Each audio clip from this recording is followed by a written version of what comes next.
Hello students. आज हम आपकी पाठ्य पुस्तक क्षितिज के गद्य खंड का 16वां पाठ नौबत खाने में इबादत का दूसरा भाग पढ़ेंगे। इस पाठ के लेखक हैं यतीन्द्र मिश्र। इस पाठ में प्रसिद्ध शहनाई वादक बिस्मिल्लाह खां के बारे में बताया गया है।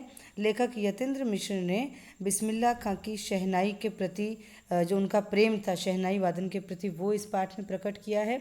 साथ ही काशी, गंगा, बाबा विश्वनाथ, इनके प्रति जो उनकी श्रद्धा थी वो भी उन्होंने प्रकट की है।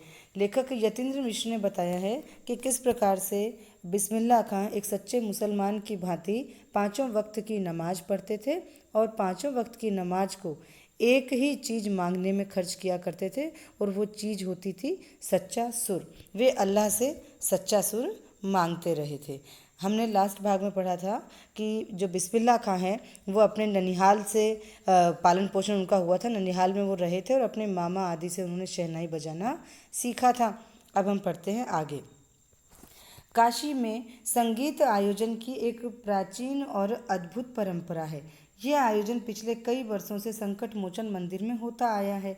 यह मंदिर शहर के दक्षिण में लंका पर स्थित है। ये स्थान के नाम है। तो काशी में एक संगीत आयोजन होता है जो कई वर्षों से होता आ रहा है। तो ये होता है जो मंदिर है संकट मोचन मंदिर, उसके दक्षिण में लंका नामक जगह है, वहाँ स्थित है। और हनुमान जयंती के अवसर पर यहाँ 5 दिनों तक शास्त्रीय और उपशास्त्रीय मतलब क्लासिकल और उससे मिला जुला गायन और वादन की एक अच्छी सभा, उत्कृष्ट अच्छी सभा होती है। और इस कार्यक्रम में, इस संगीत के कार्यक्रम में, संगीत की परंपरा में बिस्मिल्लाह खां अवश्य भाग लेते हैं। तो इसमें बिस्मिल्लाह खां अवश्य होते हैं। अपने मजहब के प्रति अत्यधिक समर्पित उस्ताद बिस्मिल्लाह खां, मजहब कौन? धर्म। तो बिस्मिल्लाह खां जो हैं वो अपने धर्म, मुस्लिम धर्म के प्रति बहुत ज़्यादा समर्पित हैं। और उन बिस्मिल्लाह खां की श्रद्धा काशी विश्वनाथ जी के प्रति भी अपार है। वे जब भी काशी से बाहर रहते हैं तब बाबा विश्वनाथ व बालाजी के मंदिर की दिशा की ओर मुंह करके बैठते हैं। थोड़ी देर के लिए ही सही, मगर उसी ओर शहनाई का प्याला घुमा दिया जाता है।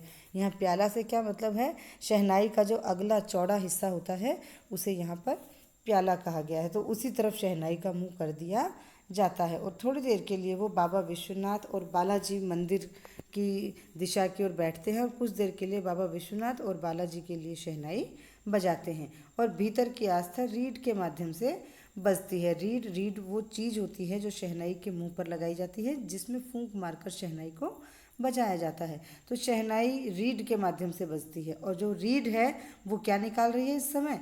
जब वो काशी विश्वनाथ और बालाजी के मंदिर की ओर मुंह करके शहनाई बजाते थे तो उनके प्रति उनकी आस्था रीड के माध्यम से बजती थी। खां साहब की एक रीड 15 से 20 मिनट के अंदर गीली हो जाती है, तब वे दूसरी रीड का इस्तेमाल कर लिया करते हैं। रीड को मुंह में रखकर शहनाई बजाई जाती है। बिस्मिल्लाह खां बिना रुके लगातार शहनाई बजाते हैं और कहते हैं उनकी एक रीड क्या है? जो नरकट घास से बनती है। ये रीड लगभग 15 मिनट में गीली हो जाती है, तब वो उसमें दूसरी रीड लगा लेते हैं। अक्सर कहते हैं, क्या करें मियाँ, ये काशी छोड़कर हम कहाँ जाएं? गंगा मैया यहाँ, बाबा विश्वनाथ यहाँ, बालाजी का मंदिर यहाँ। यहाँ हमारे खानदान की कई पुश्तों ने शहनाई बजाई है। हमारे नाना तो वहीं बालाजी मंदिर में बड़े प्रतिष्ठित शहनाईबाज रह चुके हैं। अब हम क्या करें? मरते दम तक न ये शहनाई छूटेगी और न ही काशी। जिस ज़मीन ने हमें तालीम दी, जहाँ से हमने अदब पाई, वो और कहाँ मिलेगी? शहनाई और काशी से बढ़कर कोई और जन्नत नहीं है इस धरती पर हमारे लिए। जब कोई बिस्मिल्लाह खां से कहता है कि आप काशी छोड़कर कहीं दूसरी जगह क्यों नहीं बसते हो, तब वो कहते हैं, जो इंटरव्यू लेने वाला है, सवाल पूछने वाला है, उससे कहते हैं कि हम क्या करें मियाँ। यहाँ मियाँ से मतलब है सामने वाले को रिस्पेक्ट देने के लिए बोला गया है, ठीक है। तो कहते हैं कि अरे भाई साहब, अरे मियाँ, हम क्या करें? काशी छोड़कर हम कहाँ जाएं?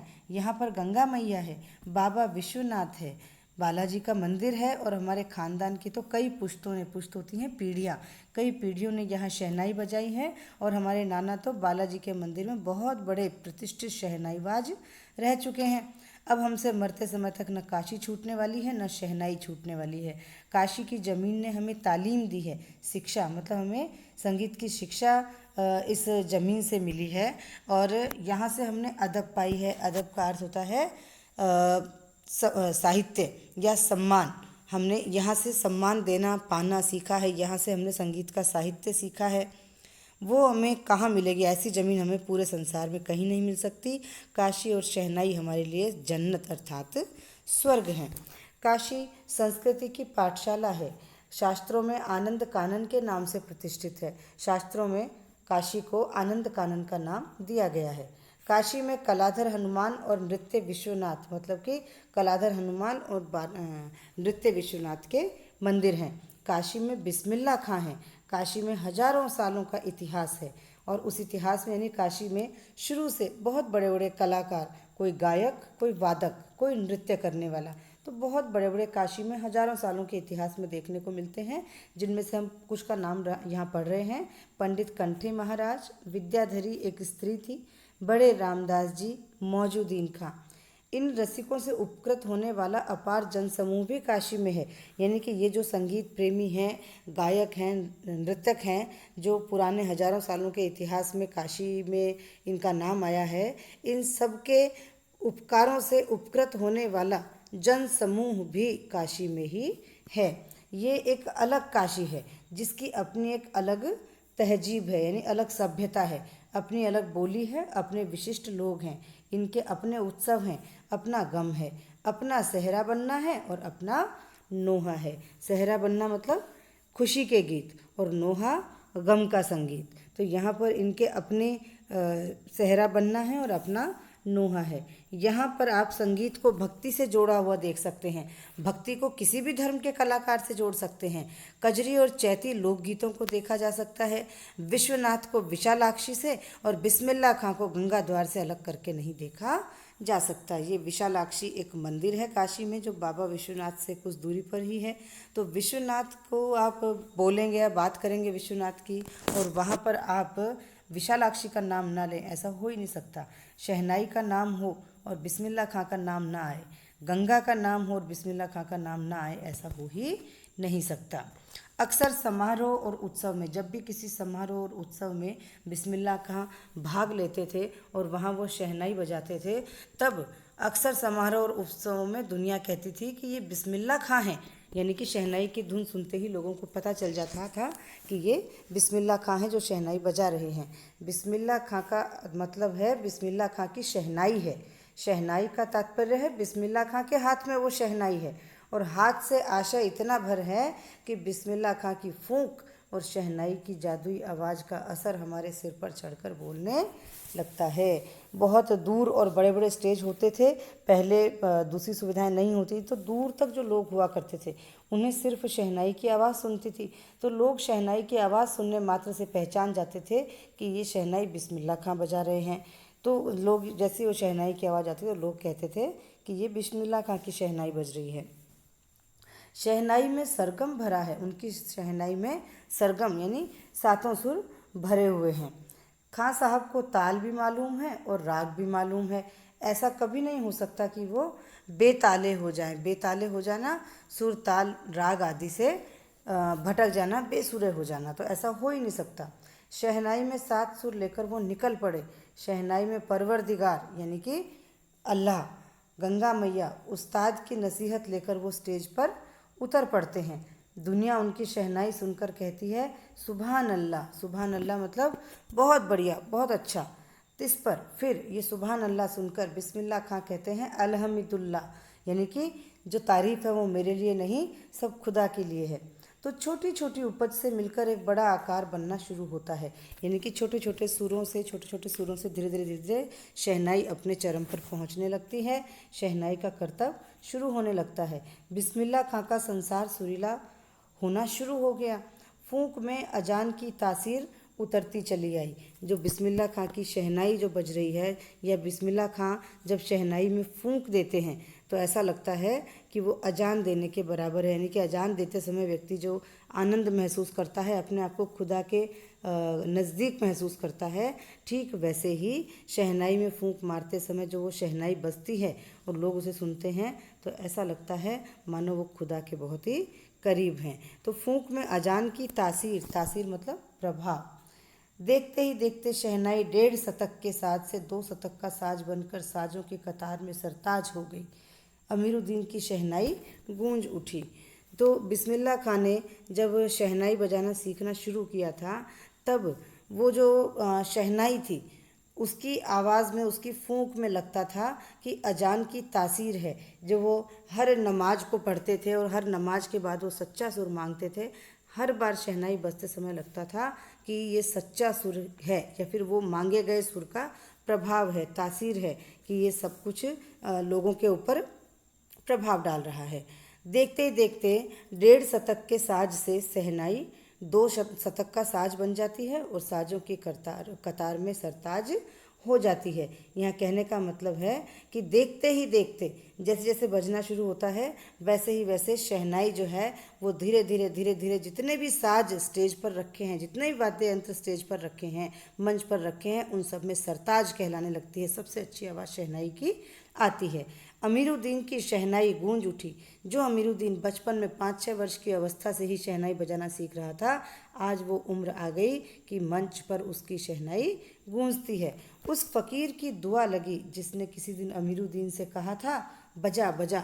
जब अमीरुद्दीन किसी दिन बालाजी के मंदिर में बैठकर शहनाई बजाने का प्रयास कर रहा था तो एक फ़कीर ने वहाँ से गुजरते समय अमीरुद्दीन को दुआ दी थी कि बजा बजा तेरी शहनाई एक दिन खूब बजेगी।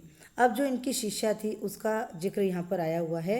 किसी दिन एक शिष्या ने डरते डरते खां साहब को टोका कि बाबा आप ये क्या करते हैं, इतनी प्रतिष्ठा है आपकी, अब तो आपको भारत रत्न भी मिल चुका है, ये फटी तहमद ना पहना करें। तहमद मतलब लुंगी। एक दिन एक उनकी शिष्या थी जो उनसे शहनाई बजाना सीखती थी, उसने डरते डरते अपने उस्ताद यानी बिस्मिल्लाह खां से कहा कि बाबा अब आपको भारत रत्न मिल चुका है, आप बहुत बड़ी हस्ती हो चुके हैं, आपकी बहुत ही प्रतिष्ठा है, अब आप ये फटी हुई तहमद ना पहना करें, फटी हुई लुंगी ना पहना करें। जब भी कोई आपसे मिलने आता है तो अच्छा नहीं लगता, आप इसी फटी तहमद में सबसे मिल लेते हैं। खां साहब मुस्कुरा गए, लाड़ से भरकर बोले धत पगली, ये भारत रत्न हमको शहनैया पे मिला है, लुंगिया पे नहीं। तुम लोगों की तरह बनाव सिंगार देखते रहते तो उम्र बीत जाती और हो चुकती शहनाई, तब क्या खाक रियाज हो पाता। ठीक है बिटिया, आगे से नहीं पहनेंगे, मगर इतना बताए देते हैं कि मालिक से यही दुआ है फटा सुर न बख्शे। लुंगिया का क्या है, आज फटी है तो कल सी जाएगी। यहाँ देखिए एक दिन इनकी किसी शिष्या ने डरते डरते कहा कि आप ये फटी हुई तहमद पहनते हैं, कोई व्यक्ति आपसे मिलना आता है तो आप इसी लुंगी में सबसे मिल लेते हैं, अब आपको भारत रत्न मिल चुका है तो अच्छा नहीं लगता कि आप फटे हुए कपड़े पहनते हैं। यहाँ पर बिस्मिल्लाह खां की सादगी का पता चलता है कि किस प्रकार से वो दिखावे में विश्वास नहीं करते थे। तब यहाँ पर खां साहब उसे बड़े प्यार से झिड़कते हुए कहते हैं कि ये जो भारत रत्न मुझे मिला है ये मेरी शहनाई पे मिला है, मेरी लुंगी पे थोड़ी मिला है। अगर मैं तुम्हारी तरह अपने कपड़े लत्तों और बनाव सिंगार पे ध्यान देता रहता तो मेरी पूरी उम्र बीत जाती और मैं रियाज नहीं कर पाता और शहनाई सीख भी नहीं पाता। लेकिन ठीक है, तुम कहती हो तो मैं आज से नहीं पहनूंगा, लेकिन इतना ज़रूर बता देता हूँ कि मालिक से यानी कि अल्लाह से हमेशा यही प्रार्थना है कि कभी भी मेरा सुर ना फटे। लुंगी फटे वो चल जाएगा, वो तो सिल जाएगी, लेकिन सुर नहीं फटना चाहिए, यानी कि शहनाई का रियाज कभी ख़त्म नहीं होना चाहिए और शहनाई का प्रभाव लोगों पर हमेशा ऐसा ही बना रहना चाहिए।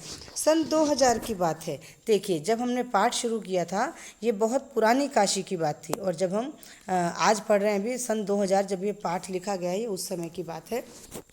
सन 2000 की बात है। पक्का महाल, पक्का महाल एक इलाका है जो काशी विश्वनाथ से टच है और ज़्यादातर इलाके में फैला हुआ है।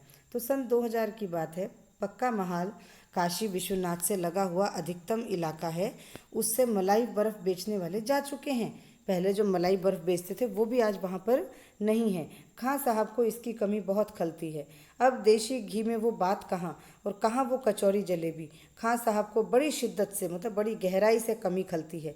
अब संगतियों के लिए गायकों के मन में कोई आदर नहीं रहा। संगतियाँ होता है आपस में मिलजुल कर बजाकर रियाज करना। तो एक दूसरे को साथ दे करके, एक दूसरे की सहायता करके साथ में गाना या बजाना, इसमें कलाकारों के मन में, गायकों के मन में कोई आदर नहीं रहा।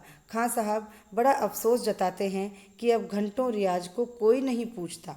हैरान हैं बिस्मिल्लाह खां, कहाँ वह कजली चैती और अदब का ज़माना, मतलब वो ज़माना कहाँ गया जब काशी में इतनी कजली चैती गाई जाती थी, इतना संस्कार हुआ करता था। सचमुच हैरान करती है काशी, पक्का महाल से जैसे मलाई बरफ गया। संगीत, साहित्य और अदब की बहुत सी परंपराएं भी काशी से लुप्त हो गई। एक सच्चे सुर साधक और सामाजिक, सामाजिक मतलब समाज में रहने वाला व्यक्ति, एक सच्चे सुर की साधना करने वाला और समाज में रहने वाले व्यक्ति की भांति बिस्मिल्लाह खां को इन सब की कमी खलती है। किसकी कमी? जैसे मलाई बर्फ़ बेचने वाले, कचौरी बेचने वाली वो जो कुलसुम हलवाई थी उसकी कमी, मलाई बर्फ़ बेचने वालों की कमी, संगीत की कमी, साहित्य की कमी, इन सब की कमी बिस्मिल्लाह खां को ठीक वैसे ही खलती है, ठीक वैसे ही अखरती है जैसे किसी सुर की साधना करने वाले सच्चे साधक को संगीत की कमी अखरती है। काशी में जिस तरह बाबा विश्वनाथ और बिस्मिल्लाह खां एक दूसरे के पूरक हैं, यानी कि एक दूसरे से अलग करके इन दोनों को नहीं देखा जा सकता, उसी तरह मुहर्रम और ताजिया, होली और अबीर गुलाल की गंगा जमुनी संस्कृति भी एक दूसरे के पूरक रहे हैं। अगर बाबा विश्वनाथ हैं तो शहनाई का जिक्र आएगा, और शहनाई है तो बिस्मिल्लाह खां का जिक्र आएगा। तो जैसे बाबा विश्वनाथ बिस्मिल्लाह खां की शहनाई के बिना अधूरे हैं, और जैसे बिस्मिल्लाह खां बाबा विश्वनाथ की ड्योढ़ी पर बैठकर शहनाई बजाए बिना अधूरे हैं, इनको एक दूसरे से अलग करके नहीं देखा जा सकता। उसी तरह काशी में निकलने वाले मुहर्रम और ताजिया, साथ में होली के जुलूस भी एक दूसरे के साथ मिले जुले हैं। अबीर गुलाल की जो गंगा जमुनी संस्कृति है, गंगा जमुनी संस्कृति मिली जुली, हिंदू मुस्लिम मिली जुली संस्कृति काशी में देखने को मिलती है। अभी बहुत जल्दी ही बहुत कुछ इतिहास बन चुका है और आगे भी बहुत कुछ इतिहास बन जाएगा। फिर भी कुछ बचा है जो सिर्फ काशी में है। जैसे आज भी काशी संगीत के स्वर पर जागती है और उसी की थापों पर सोती है। काशी में मरण भी मंगल माना गया है। काशी आनंद कानन है। सबसे बड़ी बात है कि काशी के पास उस्ताद बिस्मिल्लाह खां जैसा लय और सुर की तमीज सिखाने वाला एक नायाब हीरा है, एक बेशकीमती हीरा है, जो हमेशा से दो कौमों को, कौन सी हैं ये दो कौम, हिंदू और मुस्लिम, तो ये दो कौमों को एक होने का और आपस में भाईचारे के साथ रहने की प्रेरणा देता रहा है। भारत रत्न से लेकर इस देश के ढेरों विश्वविद्यालयों की मानद उपाधियों से, यानी सम्मान के रूप में जो इनको उपाधि दी गई है, उनसे अलंकृत, सम्मानित और संगीत नाटक अकादमी पुरस्कार और पद्म विभूषण जैसे सम्मानों से ही नहीं, बल्कि अपनी अजय संगीत यात्रा के लिए बिस्मिल्लाह खां साहब भविष्य में हमेशा संगीत के नायक बने रहेंगे। 90 वर्ष की भरी पूरी आयु में 21 अगस्त 2006 को संगीत प्रेमियों, रसिक होता है प्रेमी, संगीत प्रेमियों की हार्दिक सभा से ये विदा हुए। और इन खां साहब की, बिस्मिल्लाह खां की, हमें सबसे बड़ी देन यही है कि उन्होंने पूरे 80 बरस संगीत को संपूर्णता से और एकाधिकार से सीखने की जिजीविषा को अपने भीतर जीवित रखा। जिजीविषा होता है जीने की इच्छा। ये हमें सबसे बड़ी जो चीज़ देकर गए हैं वो ये है कि अपने जीवन में 90 वर्ष की आयु में इनकी मृत्यु हुई और 90 में से 80 साल तक उन्होंने संगीत को संपूर्णता के साथ सीखा और पूरा एकाधिकार रखा। शहनाई पर उनका एकाधिकार रहा और उसे एकाधिकार से सीखने की जो जिजीविषा थी, अपने भीतर की जो इच्छा थी, उसको अपने भीतर जीवित रखा। यानी कि 90 वर्ष की उम्र में जब उनकी मृत्यु हुई है, उन्हें तब तक ये लगता रहा कि अभी तक मैं इसकी संपूर्णता को सीख रहा हूँ। तो मरते समय तक ये शहनाई सीखते रहे। अब हम प्रश्न उत्तर की बात कर लेते हैं। देखिए, यहाँ पर पहला प्रश्न मैं आपको करवा चुकी हूँ, दूसरा प्रश्न भी हम कर चुके हैं, तीसरा प्रश्न भी हम कर चुके हैं। उसके बाद है चौथा प्रश्न, आशा स्पष्ट कीजिए। फटा सुर न बख्शें, लुंगिया का क्या है, आज फटी है तो कल सिल भी जाएगी। और ख है, ए मेरे मालिक सुर बख्श दे, सुर में वह तासीर पैदा कर कि आँखों से सच्चे मोती की तरह अनघड़ आंसू निकल आए। तो हम पहले पहला वाला करते हैं। फटा सुर न बख्शे, लुंगिया का क्या है, आज फटी है तो कल सिल जाएगी। यह कहने का मतलब है कि जब उनकी शिष्या ने उन्हें फटी हुई लुंगी पहनने पर टोका था तो उन्होंने ईश्वर से दुआ मांगी थी कि मेरी शहनाई कभी भी बेसुरी ना हो जाए, मेरा सुर कभी नहीं फटना चाहिए। फटी हुई लुंगी को सिला जा सकता है, लेकिन अगर सुर फट जाए, अगर मैं बेताला हो जाऊं, अगर मैं बेसुरा हो जाऊं, तो लोगों के हृदय में जो स्थान मैंने प्राप्त किया है उस स्थान को मैं खो दूंगा और उसे प्राप्त करना बहुत ही मुश्किल हो जाएगा। अगला है, ए मेरे मालिक, मुझे वह सुर दे जिसमें लोगों की आंखों से सच्चे मोती की तरह अनगढ़ आंसू निकल जाएं। यह कहने का तात्पर्य है कि वो ईश्वर से, खुदा से याचना कर रहे हैं। हर नमाज में वो अपने खुदा से मांगते हैं कि मेरी शहनाई के आवाज़ में ऐसा सुर उत्पन्न करो कि सुनने वालों की आंखों से आनंद के आंसू बिना प्रयास के अपने आप ही टपक जाएं। उसके बाद हम बात करते हैं कि पांचवा प्रश्न, काशी में हो रहे कौन कौन से परिवर्तन बिस्मिल्लाह खां को व्यथित कर रहे थे। तो खां साहब ने देखा था सन 2000 के समय में कि पक्का महाल से मलाई बर्फ़ बेचने वाले जा चुके हैं। देशी घी से बनी हुई कुलसुम हलवाइन की जलेबी, कचौरी आदि ख़त्म हो चुकी हैं। अब देशी घी में कोई स्वाद नहीं रहा और न ही देशी घी में पकवान बनाने वाले रहे हैं। अब संगीत में गायक कलाकार संगति के लिए कोई उत्साह नहीं दिखाते हैं। घंटों रियाज भी कोई नहीं पूछता है। काशी से संगीत, साहित्य, अदब धीरे धीरे सब लुप्त होता जा रहा है। तो ये सब चीज़ें बिस्मिल्लाह खां को बहुत ही व्यथित करते थे। फिर छठा प्रश्न है, पाठ में आए किन प्रसंगों के आधार पर आप कह सकते हैं कि बिस्मिल्लाह खां मिली जुली संस्कृति के प्रतीक थे और वे वास्तविक अर्थों में एक सच्चे इंसान थे। पहले हम बात करते हैं क वाले की। बिस्मिल्लाह खां मिली जुली संस्कृति के प्रतीक थे। बिस्मिल्लाह खां मिली जुली संस्कृति कौन कौन सी दो, हिंदू संस्कृति और मुस्लिम संस्कृति, इन दोनों के एक बहुत ही अच्छे उदाहरण थे। एक तरफ तो वो सच्चे मुसलमान थे, पांचों वक्त की नमाज पढ़ते थे और मुसलमान धर्म से या मुस्लिम धर्म से जुड़े हुए जो सामाजिक कार्यक्रम हुआ करते थे, धार्मिक जो पर्व त्यौहार होते थे, उनमें वो भाग लिया करते थे, पांचों वक्त की नमाज पढ़ते थे। दूसरी तरफ वो हिंदुओं की आस्था का केंद्र माने जाने वाले काशी विश्वनाथ में प्रतिदिन और बालाजी के मंदिर में प्रतिदिन शहनाई बजाया करते थे। काशी में रहना, गंगा को माँ कहना वो अपना सौभाग्य मानते थे। तो काशी से एक हिंदू व्यक्ति के समान जो उनका लगाव था, ये बताता है कि वो मिलीजुली संस्कृति को जिया करते थे। अगला है कि वो वास्तविक अर्थों में एक सच्चे इंसान थे। बिस्मिल्लाह खां सच्चे अर्थों में एक अच्छे इंसान थे। बिस्मिल्लाह खां न सिर्फ एक महान कलाकार थे बल्कि एक सच्चे इंसान भी थे। जैसे भारत रत्न जैसे बड़े सम्मान से पुरस्कृत होने के बाद भी उन्होंने अपने जीवन में सादगी को बनाए रखा। कभी उन्होंने अहंकार या घमंड नहीं किया। मरते समय तक वे एक सुर साधक की भांति सुर साधना करते ही रहे। अपनी कला पर उन्होंने कभी घमंड नहीं किया और विभिन्न धर्मों में किस धर्म से वो संबंध रखते हैं और किस धर्म में उनकी आस्था है, ये सब चीज़ें बताती हैं कि एक सच्चा इंसान है जो धर्मों के भेदभाव से ऊपर उठकर अपना जीवन जीता है। अब देखते हैं कि बिस्मिल्लाह खां के जीवन से जुड़ी हुई उन घटनाओं का और उन व्यक्तियों का उल्लेख करें जिनसे उन्होंने संगीत की साधना को सीखा और समृद्ध किया।